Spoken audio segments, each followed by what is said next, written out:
How does a nation turn against its own people without firing a single shot? How can words on paper become more powerful than tanks, bombs, or armies? On the night of September 15, 1935, in the German city of Nuremberg, no air raid sirens wailed, no artillery thundered, no borders were crossed.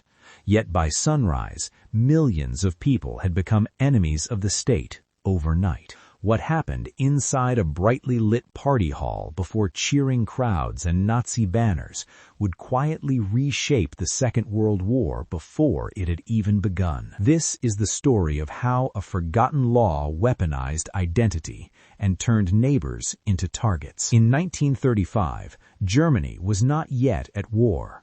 The Treaty of Versailles still strangled the nation's economy. Unemployment hovered near 30% only a few years earlier.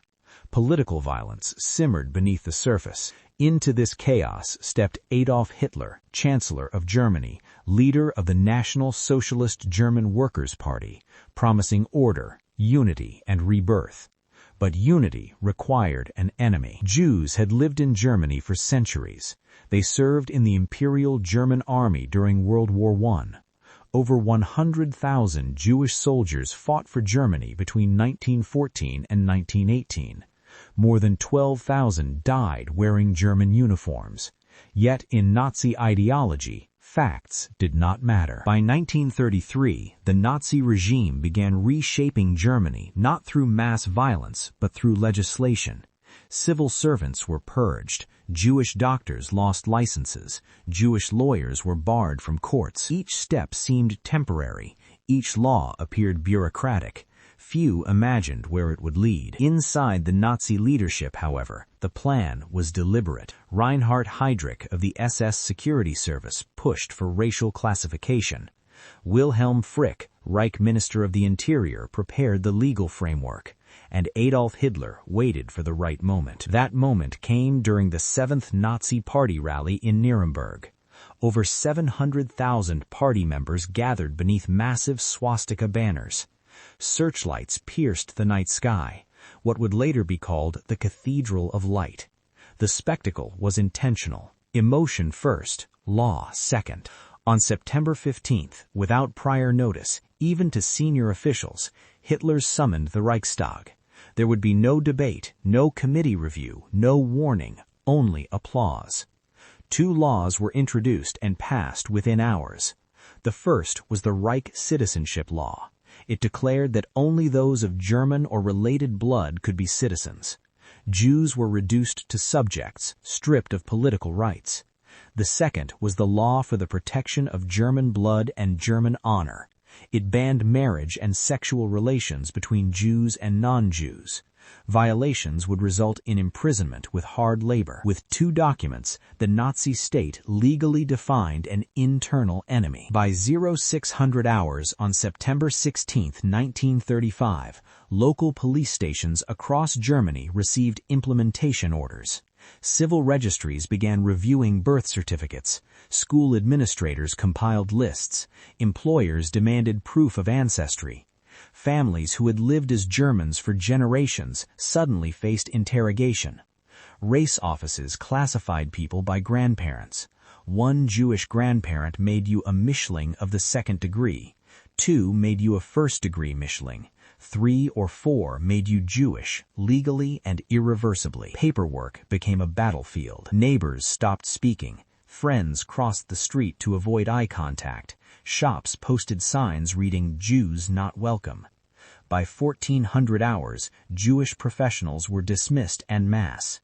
Children returned home from school, beaten, confused, expelled. Jewish veterans of the Reichswehr, decorated soldiers of World War I, lost pensions. Men who once wore iron crosses were now enemies.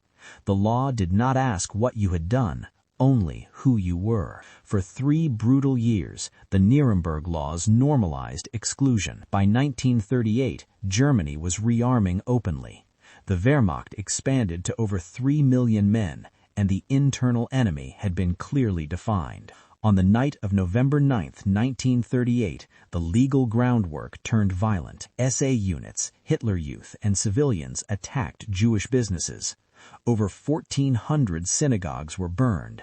Glass littered the streets. Kristallnacht. Police stood down. Fire brigades protected only Aryan property. By dawn, 30,000 Jewish men were arrested.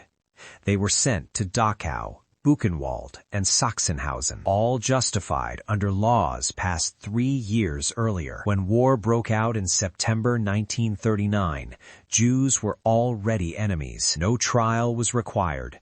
No evidence needed. The law had done its work. As German armies advanced into Poland, legal definitions followed the troops. Einsatzgruppen units, SS mobile killing squads, operated behind the front. By 1941, mass shootings began in the east. At Babi Yar, over 33,000 Jews were murdered in 2 days. On January 20th, 1942, senior officials met in Wannsee. The final solution was discussed bureaucratically. Numbers, logistics, trains. The Nuremberg laws provided the legal definition for extermination. Yet even under impossible odds, resistance existed. In the Warsaw Ghetto, poorly armed fighters held off German units for weeks against tanks, flamethrowers, and artillery. Human spirit defied law and empire. By war's end, 6 million Jews were murdered. Millions more were displaced, stripped,